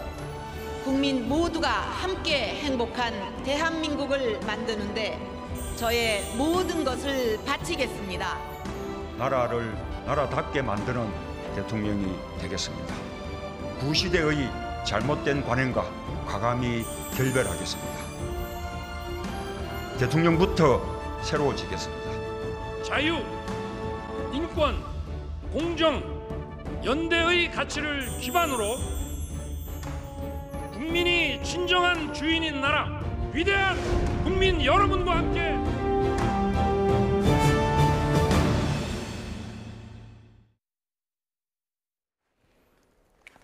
네, 21대 대선 이제 본투표 마감까지 한 8시간 정도가 남았습니다. 각 당과 후보도 막판 투표 참여를 독려하면서 선거 결과를 기다리고 있는데요. 후보와 각 당의 동향 알아보겠습니다. 네, 먼저 이준엽 기자, 지금 어디에 나가 있습니까? 네, 민주당 개표 상황실입니다. 네. 자, 이번에는 국민의힘 김다연 기자 연결해 보겠습니다. 김 기자 어디입니까? 네, 저는 국민의힘 개표 상황실에 나와 있습니다. 네. 자, 먼저 더불어민주당 분위기 살펴보겠습니다. 이준엽 기자, 분위기 어떤지 전해주시죠. 네, 투표 마감 시간이 아직 여유가 있는 만큼 이곳 상황실은 한산한 가운데 개표 방송 시청 준비에 주력하는 모습입니다. 이재명 후보는 앞서 사전투표 때 투표를 마쳐서 별도 공개 일정 없이 인천 계양구 자택에서 휴식을 취하고 있습니다. 대신 SNS를 통해서 투표 독려 메시지를 전했는데 오늘의 한 표는 삶을 살리는 투표이자 새로운 일자리며 우리 경제 비전이고 대한민국 미래를 여는 열쇠라고 강조했습니다. 균형 발전과 안보, 문화 강국, 자유산이즘 등 자신의 대표 공약들을 하나하나 거론하면서 투표로 대한민국 저력을 다시 보여달라고 당부했습니다. 박찬대 상임총괄선거대책위원장도 특별 지침으로 전당원 대상의 투표 독려 총동원령을 발동하고 나섰습니다. 한민수 선대위 대변인은 서면 브리핑을 통해 이같이 알리며 마지막까지 한 표가 간절한 상황이고 이번 선거는 단순히 대통령 한 명 뽑는 선거가 아니라고 평가했습니다. 내란이 얽힌 대한민국을 다시 일으켜야 하는 절체절명의 선거라며 압도적 민의로 이 나라 주인이 국민임을 선포해야 한다고 투표 참여를 촉구했습니다. 오늘 오전에는 당 중앙선거대책위원회의 마지막 회의도 열렸는데 총괄선거선대위원장단도 한 목소리로 투표 참여를 독려했습니다. 윤여준 상임총괄선거대책위원장은 민주주의의 정당성은 그 선거에 참여한 정치 세력들이 결과를 받아들일 때 더 튼튼해진다며 승복을 강조하기도 했습니다.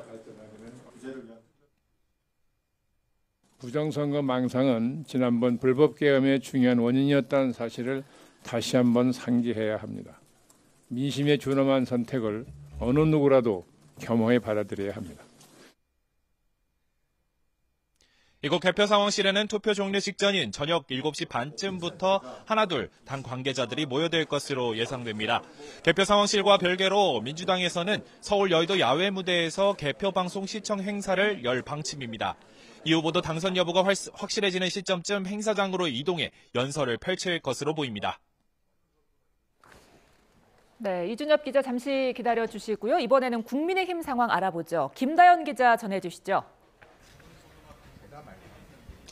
네, 국민의힘은 지난 대선과 총선에 이어 이번에도 국회 도서관 대강당에 상황실을 마련했습니다. 무대에는 보시는 것처럼 실시간으로 개표 추이를 지켜볼 수 있게 대형 텔레비전 10대가 설치되어 있는데요. 아직은 YTN을 비롯한 일부 언론사와 당 관계자 정도만 자리를 지키고 있어 한산한 모습입니다. 하지만 7시간 반쯤 뒤부터 김용태 비상대책위원장을 포함한 선대위원장과 의원들이 속속 모습을 드러낼 전망입니다. 함께 모여 저녁 8시 이후 나올 출구조사와 개표 방송을 지켜본다는 계획인데요. 김문수 후보는 서울 관악구 봉천동 자택에서 투 개표 상황을 지켜보다가 당선인 윤곽이 나오면 이곳으로 이동할 거로 보입니다. 김 후보는 공개 일정 대신 SNS를 통해 오늘은 국민이 거짓을 심판하는 날이자 괴물 총통 독재를 막고 법치주의와 시장 경제를 지킬 수 있는 마지막 기회라며 투표를 독려했습니다. 당 차원에서도 공식 논평을 내고 투표 독려에 나섰는데 선관위를 향해 단 한 점의 의혹도 없이 모든 절차가 투명해야 한다고 당부하며 부실 관리 논란을 겨냥하기도 했습니다. 당은 김 후보의 경우 선거 운동이 특히 짧았음에도 지지세가 집중적으로 오른 점에 주목하며 끝까지 한 표를 호소하고 있는데 관련 발언 직접 들어보시겠습니다. 부패했느냐 깨끗했느냐 진실하냐 허위냐 이런 아주 근본적인 가치관의 대립으로 많이들 보더라고요. 그 선상에서 판단되지 않을까 싶습니다. 김용태 비대위원장도 당 공식 유튜브에 출연해 진영에 대한 고민이나 편견 없이 공보물을 보고 평가해달라고 말했습니다. 국민의힘은 막판 상승 기류의 보수층 결집이 이뤄지면 역전승이 가능하다고 기대하고 있습니다. 네, 지금까지 민주당과 국민의힘 양당 분위기 살펴봤습니다. 이준혁, 김다연 기자 수고했습니다. 네, 다음은 개혁신당 가보겠습니다. 단일화 없이 22일간의 대선 레이스를 마친 개혁신당 이준석 대선 후보. 낡은 정치와 결별하는 선택을 해달라며 한 표를 호소했는데요. 네, 이 후보는 오후 늦게 국회에 마련된 당개표 상황실을 찾을 걸로 보이는데요. 현장에 취재 기자가 나와 있습니다. 김철희 기자. 네, 개혁신당 개표 상황실입니다. 네, 현장의 분위기 전해주시죠. 네, 투표 마감까지 이제 8시간 정도가 남았습니다. 아직은 일부 취재진만 도착해 한산하지만 오후에는 당직자들이 상황실에 모여 개표를 기다릴 예정입니다. 이준석 후보는 오늘 새벽 부산에서 투표를 독려한 뒤 경기 화성시 동탄 자택으로 돌아와 상황을 지켜보고 있습니다. 이후 투표가 끝나는 오후 8시를 전후해 이곳 개표 상황실에 합류할 예정입니다. 네, 이 후보 막판까지 지지를 호소한 거죠? 네, 이준석 후보는 오늘 새벽 자신의 페이스북에 마지막 지지를 호소하는 글을 올렸습니다. 먼저 자금이나 조직, 언론의 지원도 없이 대선을 시작했다며 그간의 선거운동을 명량해전에 비유했습니다. 이어 국민과 약속을 끝까지 지켜 대통령 선거를 당당히 완주하며 새로운 역사를 썼다고 자평했습니다. 그러면서 기호 4번 이준석을 찍는 표는 낡은 정치와 결별하는 선택이자 새로운 대한민국을 향한 약속이라고 강조했습니다. 이 후보 측의 1차 목표는 득표율 10%가 될 거로 보입니다. 공표금지 직전 여론조사에선 10% 안팎의 지지율이 나왔는데 실제로 10%가 넘으면 선거비용 절반을, 15%가 넘으면 전액을 보전받게 됩니다. 범보수 후보인 이 후보 득표율이 올라가면 국민의힘 김문수 후보도 영향을 받을 수밖에 없는데요. 이 때문에 국민의힘은 단일화가 결렬된 뒤 이 후보에게 주는 표는 사표라며 견제를 이어왔습니다. 이에 이준석 후보는 사표 심리를 자극해 개혁 세력을 몰아내려는 거짓말이라고 날을 세웠습니다. 이 후보가 얼마를 득표하느냐에 따라 대선 이후 정계 개편의 향방까지 갈릴 거란 분석도 나옵니다. 지금까지 개혁신당 개표 상황실에서 YTN 김철입니다. 제21대 대통령을 선출하기 위한 선거가 전국 투표소에서 진행되고 있습니다. 중앙선거관리위원회에 나가 있는 취재기자 연결해 현재 투표율 등 상황 알아보겠습니다. 홍민기 기자. 네, 중앙선거관리위원회 상황실에 나와 있습니다. 네, 현재 전국 투표 상황 전해주시죠. 네, 전국 투표율은 오늘 오전 10시쯤 10%를 넘어 조금 전 20%대를 돌파했습니다. 지난 20대 대선보다 전반적으로 높은 투표율을 유지하고 있는데요. 잠시 뒤 낮 1시부터는 사전투표율 34.74%가 반영된 전체 투표율이 집계될 전망입니다. 현재 전국 14,000여 곳 투표소에서 제21대 대선 투표가 순조롭게 진행되고 있는데요. 이번 대선에선 최종 투표율이 얼마나 될지도 관심입니다. 이번 대선 사전투표는 역대 두 번째로 높은 투표율을 기록했는데요. 높은 투표 열기가 본투표까지 이어진다면 현재 최고 수치인 지난 19대 대선 투표율 77.2%를 넘을 수 있다는 전망도 나옵니다. 다만 사전투표 과정에서 불거진 투표지 외부 반출 문제 등 관리 부실 논란도 해결해야 할 과제로 꼽히는데요. 노태학 중앙선관위원장은 선거의 투명성과 신뢰성 확보에 최우선 가치를 두고 있다며 한 분도 빠짐없이 투표장에 나와달라고 당부했습니다. 제주에서는 사전투표를 하고도 본투표에 또 참여하려 한 50대 남성 등 2명이 오늘 오전 고발되기도 했습니다. 저녁 8시까지 진행되는 투표가 끝나면 전국 254개 개표소에서 7만여 명이 참여한 가운데 개표 작업이 시작됩니다. 당선자 윤곽은 개표가 70%가량 진행된 뒤 나올 것으로 보이는데 이르면 오늘 자정쯤이 될 전망입니다. 앞서 19대 대선에서 문재인 전 대통령은 밤 10시쯤 당선이 유력하다는 보도가 나왔지만 역대 가장 치열했던 20대 대선에선 새벽 2시가 넘어서야 윤석열 전 대통령이 유력하다는 분석이 나왔습니다.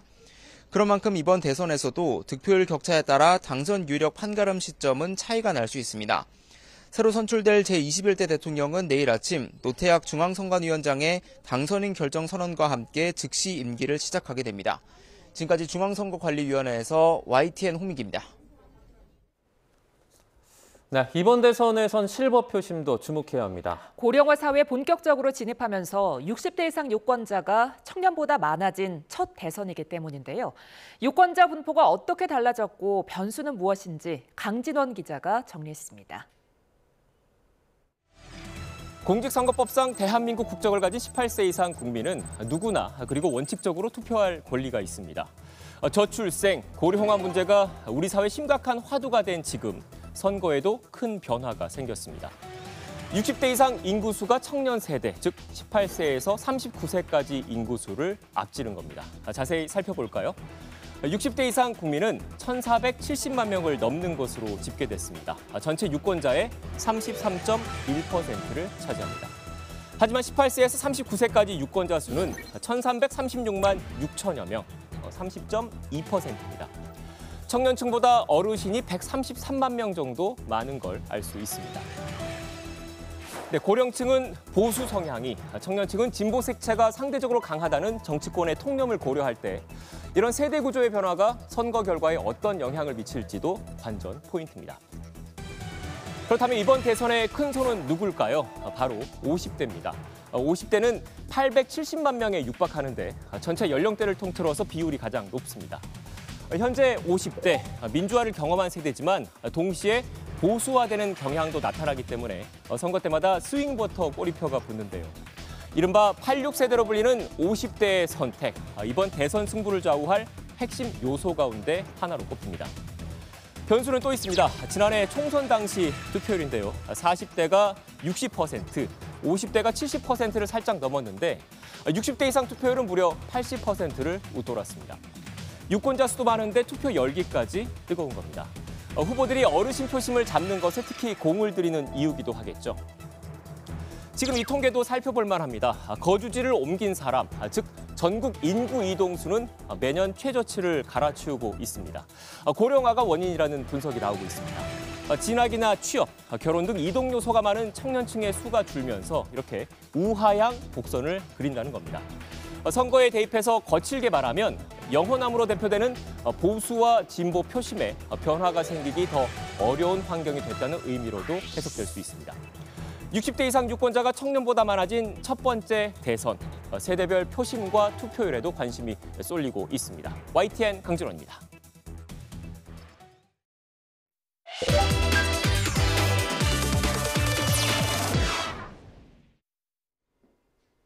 네, 이슈 지역구를 파헤치는 시간, 이곳 이슈입니다. 지금 시간은 오후 12시 8분을 지나고 있죠. 전국 유권자 22.9%가 투표를 마쳤는데요. 네, 지금 투표가 한창인 시간이죠. 이번에는 서울 지역구 먼저 살펴보겠습니다. 네, 단일 도시로는 가장 많은 유권자를 품은 대한민국의 수도 서울입니다. 네, 지금 화면에서 보이시는 것처럼 서울 25개 지역구 가운데 이렇게 9곳에 색깔이 칠해져 있습니다. 전통적으로 보수 색채가 강한 강남 3구, 또 진보 진영이 강세를 보이고 있는 강북 3구가 표시됐고요. 중원에는 스윙부터로 평가받는 3곳도 있습니다. 최근 가장 뜨거운 관심을 받는 지역 서초구로 한번 가볼까요? 네, 법조 1번지 서초구. 지난 대선 때 서울에서 투표율이 가장 높았습니다. 윤석열 전 대통령의 사저가 있고요. 내란 혐의 재판도 진행되고 있습니다. 민주당 이재명 후보 역시 사법 리스크로 자주 서초동을 찾는데요. 지난 대선 때는 80% 넘는 투표율을 기록한 서초구. 이 시각 투표율 살펴보겠습니다. 서울 서초구의 이 시각 투표율 25.0% 기록하고 있습니다. 보수 색채가 강한 또 다른 지역구 송파구도 한번 살펴보겠습니다. 네, 서울에서 유권자가 가장 많은 56만 명입니다. 이렇게 대단지 아파트가 밀집해 있고요. 부동산과 교육 정책에 민감한 젊은 부부들이 모여 있는 만큼 표심이 주목되는 지역입니다. 네, 송파구의 이 시각 투표율 알아보겠습니다. 23.6% 기록하고 있습니다. 다음은 이 진보 진영의 텃밭도 빼놓을 수 없죠. 노원, 도봉, 강북의 앞글자를 딴 노도강에서 먼저 노원 살펴보겠습니다. 네, 서울 노원은 동북권에서 유권자가 가장 많은 곳인데요. 대치동, 목동과 함께 서울 3대 학군지로 꼽히기도 합니다. 이 개혁신당 이준석 후보가 학창 시절을 보내기도 했던 이 노원구, 이 시각 투표율 22.9% 기록하고 있습니다. 이 진보 지지세가 가장 뚜렷한 지역구, 또 강북도 살펴보겠습니다. 네, 서울에서 노령화 지수가 가장 높은 지역으로 이 복지 정책에 관심이 높을 것 같은데요. 지난 20대 대선에서 이재명 후보에게 이 52.3%로 사실상 몰표를 줬던 곳이기도 합니다. 이 연륜의 지역 강북구 이 시각 투표율 어떨까요? 이 시각 투표율 20.4%가 투표를 마쳤습니다. 네, 다음은 어디로 가볼까요? 네, 다음은 쪽집게 한번 눌러보겠습니다. 여기서 이기면 대통령 된다. 지난 1987년 직선제 이후 이 대선 결과를 모두 마친 쪽집게 지역구입니다. 적중률 100%를 과시했던 곳, 지금 지도에 표시된 15곳이 있었습니다. 하지만 지난 대선 때 윤석열, 이재명 두 후보가 0.73%포인트 차 초박빙 승부를 치르면서 9곳에 불이 꺼졌습니다. 그래서 8차례 대선 결과를 모두 마친 지역구는 이제 딱 6곳 남았습니다. 네, 공교롭게도 모두 충청권입니다. 대선 때마다 캐스팅 보트로 평가받을 만하죠. 이제 하나씩 살펴보겠습니다. 청주에서 인구가 가장 많은 곳이죠. 충북 청주 흥덕구의 이 시각 투표율 23.3%. 또 박정희 전 대통령의 부인 유경수 여사의 생가가 있는 곳이죠. 충북 옥천군의 이 시각 투표율 21.5% 기록하고 있습니다. 또 외국인 주민 비율이 높은 충북 음성 살펴보겠습니다. 21.5%가 투표를 마쳤습니다. 네, 지금까지 우리나라 민심의 축소판 서울과 쪽집게 지역구의 투표 상황 전해드렸습니다. 이번 대선에선 어떤 선택을 할지 저희 YTN과 함께 끝까지 지켜보시죠. 지금까지 이곳 이슈에서 YTN 안동준입니다.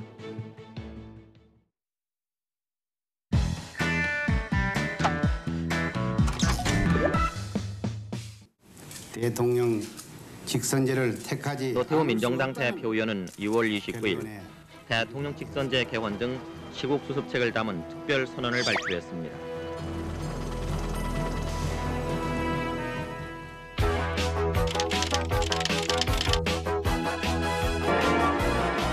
(2월 16일로) 나가선 제13대 대통령 선거는 중반절을 넘어서면서 각 정당들이 득표를 이익한 총력 태세에 들어갔습니다. 16년 만에 대통령을 직접 뽑게 된 국민들이 크게 호응을 보임에 따라서 유세장은 갈수록 그 열기가 뜨겁기만 합니다.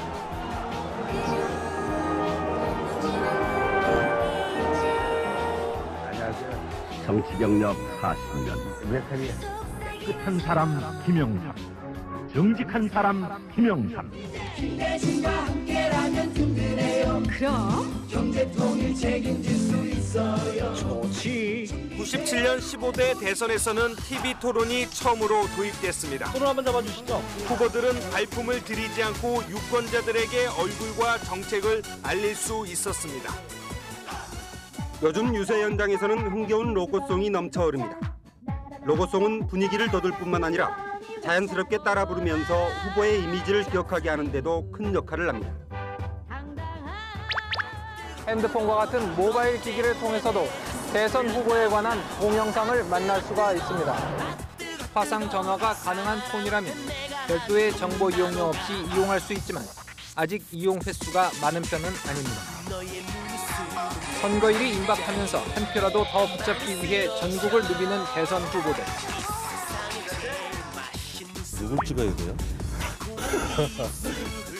비슷한 듯 하면서 다른 후보들의 유세 스타일. 선거운동을 보는 재미를 더하고 있습니다.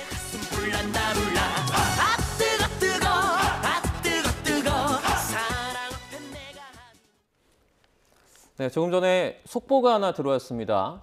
경기도 일산의 투표소에서 본인이 아닌 다른 사람이 투표한 사례가 확인됐다는 소식입니다. 중앙선거관리위원회는 오늘 오전 9시쯤에 일산 동구 백석 1동의 한 투표소에서 다른 사람이 자신의 이름으로 투표를 했다는 60대 여성의 신고가 접수됐다고 밝혔습니다. 선관위는 현장 확인 결과 신고자와 이름이 같은 여성이 자신의 거주 지역 관할이 아닌 투표소에서 투표했다고 설명했습니다. 또 투표에 앞서 신분증을 투표 사무원에게 제시 후 본인 확인을 해야 하지만 미흡했다며 사실관계를 확인해서 신고한 여성이 투표를 진행하도록 했다고 해명했습니다. 자, 자세한 소식은 저희가 이어지는 뉴스에서 다시 한번 전해드리겠습니다.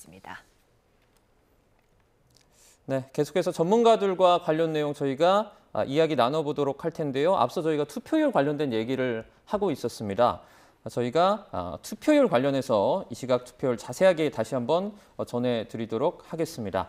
자, 제21대 대통령 선거일인 오늘입니다. 오전 6시부터 오후 8시까지 투표가 진행이 되고 있는데요. 자, 이 시각 현재 투표율 전국 22.9%를 기록하고 있습니다. 네, 지난주 이틀간 진행된 사전투표 결과는 아직 확산되지 않은 수치인데요. 오후 1시에 사전투표 결과가 더해질 예정입니다. 네, 이번엔 이 시각 전국 투표율 살펴보겠습니다. 알록달록 블록의 지역별 특성을 담았는데요. 화면 함께 보시죠. 젊음과 역동성을 자랑하는 대한민국의 수도입니다. 청년 인구가 가장 많은 지역, 서울의 이 시각 투표율 21.9%입니다. 네, 우리나라에서 가장 많은 사람이 사는 곳이죠. 신생아와 10대 인구가 특히 압도적인데요. 경기 이 시각 투표율 23.9%입니다. 이번엔 전 세계로 뻗어나가는 관문, 국제공항을 품은 지역 인천으로 가보겠습니다. 이 시각 투표율 22.7%입니다. 과학 인재를 키우는 카이스트와 우주요정 꿈돌이를 낳은 엑스포까지 과학도시 대전의 이 시각 투표율 24.1%입니다. 유네스코가 인정한 천혜 해양 생태보고 갯벌을 품은 지역입니다. 충남 이 시각 투표율 24.2%입니다. 남한강과 금강이 흐르는 우리나라 젖줄 같은 곳이죠. 충북 이 시각 투표율 23.6%입니다.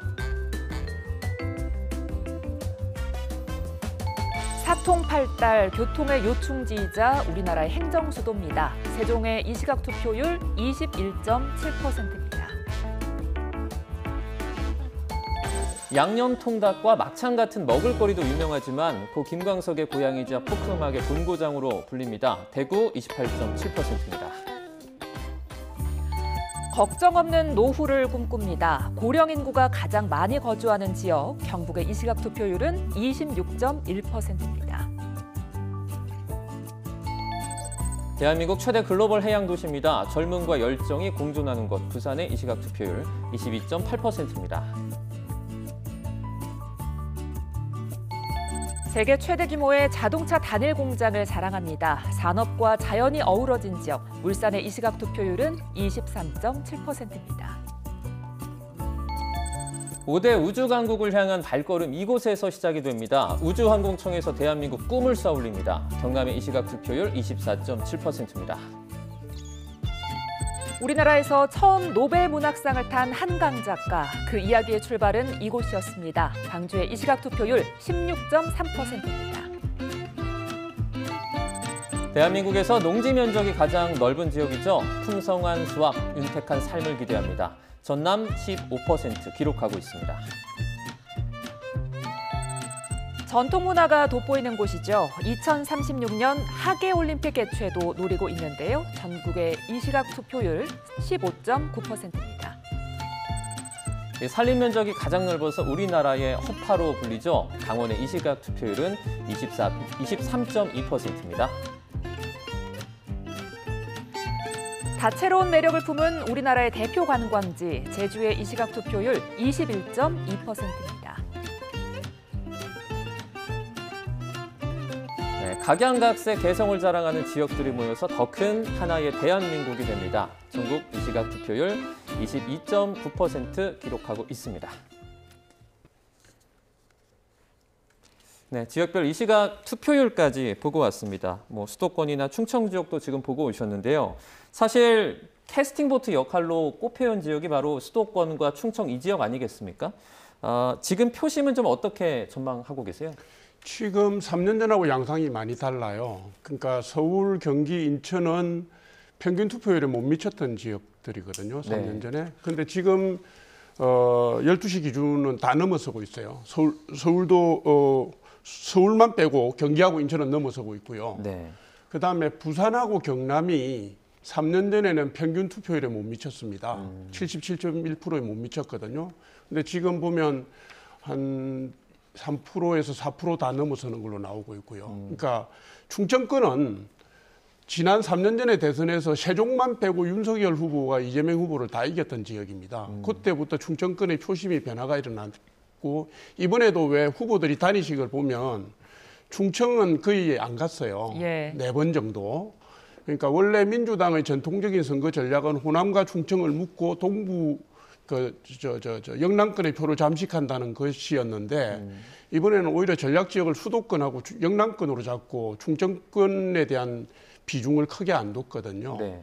그 부분들이 3년 전부터 변화하고 있는 충청권의 표심하고도 상관이 있는 건지 앞으로 좀 더 면밀하게 봐야 되겠지만 아무튼 지금 투표의 흐름을 보면요. 이게 지금 3년 전에 비해서는 77.1%를 훨씬 넘었을 것 같아요. 제가 볼 때는 대선 투표율은 예를 들면 지방선거나 총선보다는 좀 높거든요. 보통 총선이나 지방선거는 60%에서 70% 사이로 왔다 갔다 하고 있고 대선은 70% 중반대에서 높이 갈 때는 80%까지 가는데 네. 제가 지금까지 추세를 보면 한 80% 정도는 가지 않을까 싶네요. 네. 자, 투표율까지 짚어봤고요. 최종 당선인이 과연 과반 득표를 할 것이냐 이 부분도 궁금하거든요. 네, 뭐 가능성도 있습니다. 왜냐하면은 이번 대선이 워낙 이제 탄핵 여파가 있는 대선이기 때문에 또 실제로 이제 공표 금지기간 직전 나왔던 조사 결과를 보면 이재명 후보가 상당히 50%대 또는 50%에 근접하는 40% 후반이었거든요.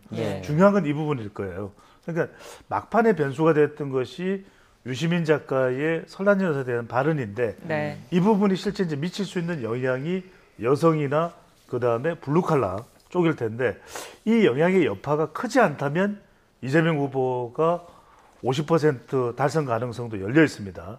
근데 이제 이 여파가 조금 강하게 작동했다면은 50% 달성이 좀 어려워질 수 있는데 사실은 이보다도 더 우리가 주목을 해봐야 되는 것은 TK 쪽에서 이재명 후보가 득표가 좀 지난 대선보다도 더 많이 나온다면 지금 역대 87년 대선 이후에 가장 최다 득표자 누군지 아십니까? 50%가 넘었던 사람이 단 한 사람이에요. 박근혜 당선자. 박근혜 당선자가 51.5%, 51.6이거든요. 근데 이재명 후보가 이걸 좀 돌파하기는 조금 어렵지 않겠냐. 하지만 50% 달성 가능성은 TK에서 오늘 개표 결과 어떻게 나오느냐. 특히 이제 경기도 지역입니다. 경기도 지역에서 개표 결과가 어떻게 나오냐에 따라서 당선자가 누구인지 또 그 당선자가 50%를 넘을지도 상당히 영향을 줄 것으로 보입니다. 네. 최 원장님, 만약에 누구든지 50% 넘는 득표율로 당선이 되면 어쨌든 전국 운영이 조금 안정적으로 좀 진행될 수 있다라고 볼 수 있지 않습니까? 네, 당연합니다. 그만큼 이제 과반수 당선이 어려운 만큼 초과를 하면은 그만큼 여러 가지 국정의 동력을 받고 이후 내각 인선 여야 관계 그리고 심지어 내년 6월 지방선거까지 상당히 어떻게 보면 탄탄대로를 달릴 수 있다고 보는 건데 지난번 대선 때 아시다시피 이재명 제 후보가 얻은 게 47.83%였거든요. 47.83%였기 때문에 조금만 더 플러스 알파를 한다면 50% 가능하다는 산수적 계산이 나옵니다. 근데 보면은 지난번 대선 때보다 사실 어떻게 보면 지금은 정치력은 훨씬 낮습니다. 어떻게 보면 계엄이라는 어떤 내란 심판론이 훨씬 더 우세하고 있고 거기다 국민 같은 건 상당히 분열된 구도이기 때문에 여러 가지 여건들이 훨씬 더 우월하고 아까 유심 변수라 이런 몇 가지 변수들은 전혀 대부분의 변수들이 뭐 다른 변수도 있지 않습니까? 뭐 젓가락 변수, 뭐 리박, 뭐 이런 논란들, 이런 뭐 로저스 논란 이런 부분들은 별로 찻잔 속에 태풍으로 그칠 가능성이 높기 때문에 50% 포인트를 넘을 가능성이 있다. 다만 이제 저는 개인적으로 과반수를 넘느냐 못 넘느냐보다 더 중요시하는 게 저는 표차입니다. 득표차. 득표차가 만약에 5%포인트 이상 난다면 그래도 상당히 탄력을 받고 세게 갈 수 있고 만약에 10%포인트 안팎으로 차이가 난다면 그야말로 뭐 승승장구할 수 있는 그런 발판을 마련하게 되는 거죠.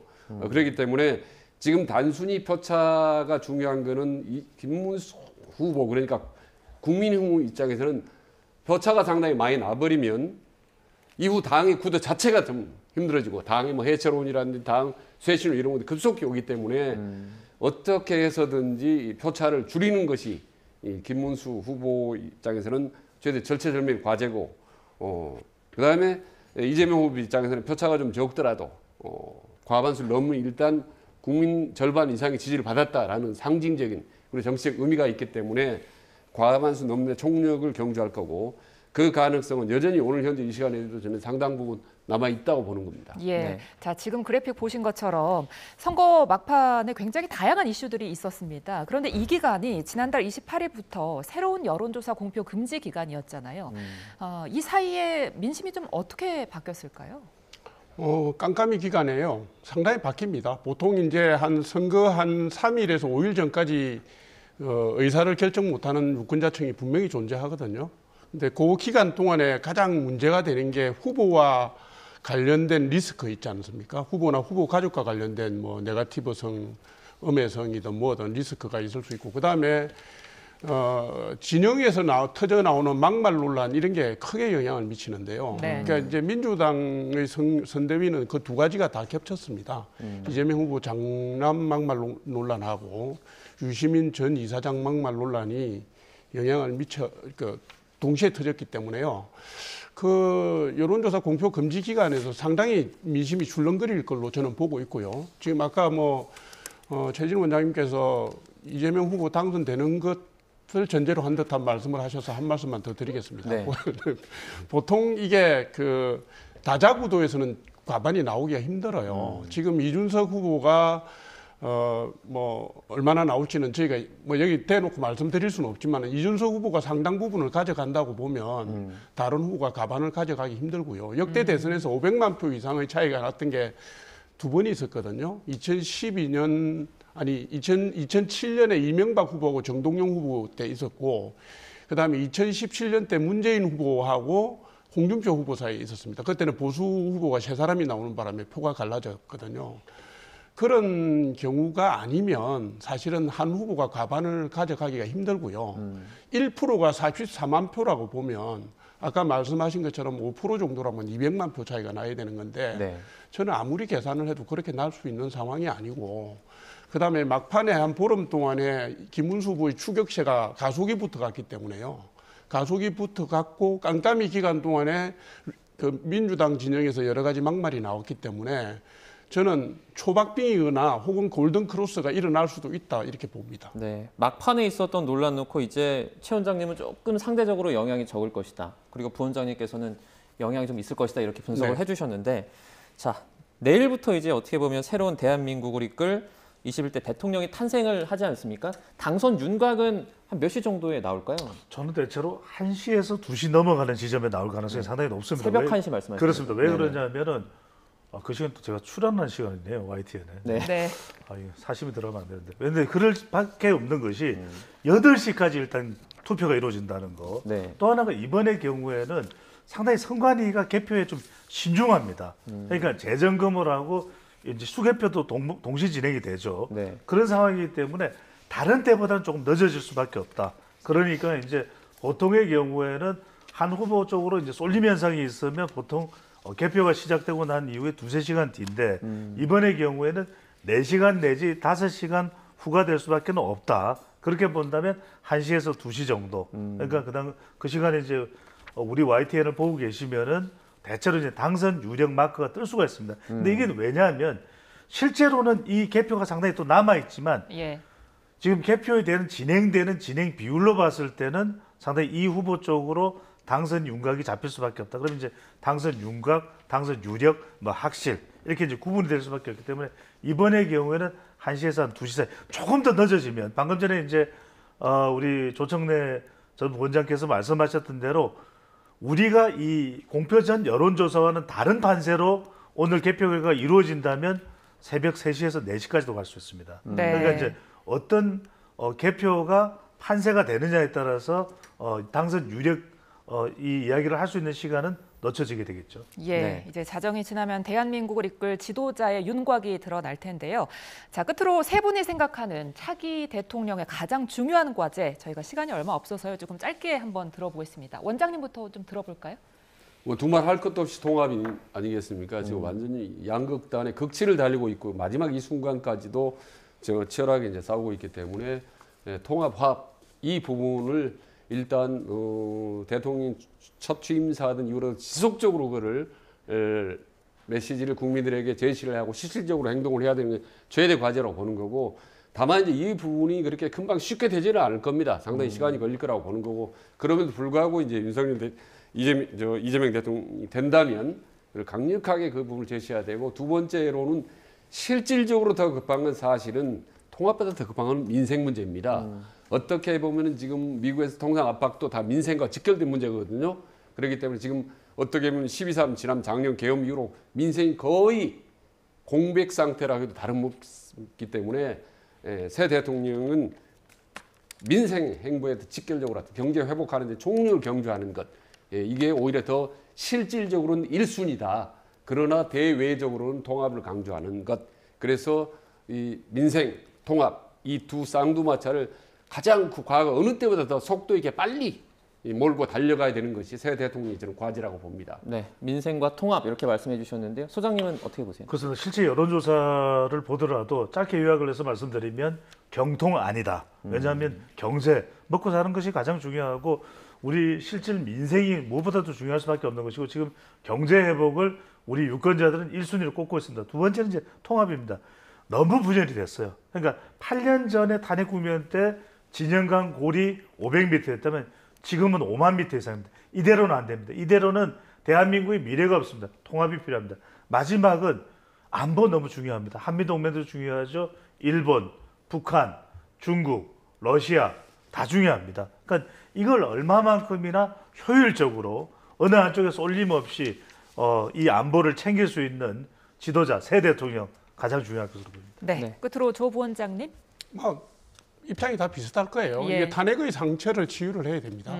이유가 어찌됐든 간에 국민 모두가 이게 트라우마에 시달리고 그게 이제 국민 통합의 이름으로 해야 되고요. 차기 대통령의 우선 과제라고 저도 보고 있고요. 그다음에 이게 지금 통상 문제, 경제 중에서도 대미 관계나 이 통상 문제를 해결해야 되고 그다음 민생 문제는 곧바로 문제가 될 겁니다. 지금 추경안이 통과가 돼야 되는 상황이거든요. 그래서 지금 김문수 후보 30조, 이재명 후보 최소 35조 얘기를 하고 있으니까 대통령 취임하자마자 국회에서 추경 시동 걸 거고요. 신임 정부가 그것을 추인해서 집행하는 그게 시급한 과제다 이렇게 봅니다. 네, 알겠습니다. 오늘은 저희 여기까지 듣도록 하겠습니다. 조청래 전 여의도 연구원 부원장, 최진 대통령 리더십 연구원장, 그리고 배종찬 인사이트 K 연구소장과 함께했습니다. 고맙습니다. 감사합니다. 감사합니다. 네, 대한민국의 미래는 오늘 여러분의 손끝에서 결정됩니다. 네, 꼭 소중한 한 표 행사하시기 바랍니다. 대선 2025 우리의 선택은 잠시 뒤에 이어집니다. 시청해주신 여러분 고맙습니다.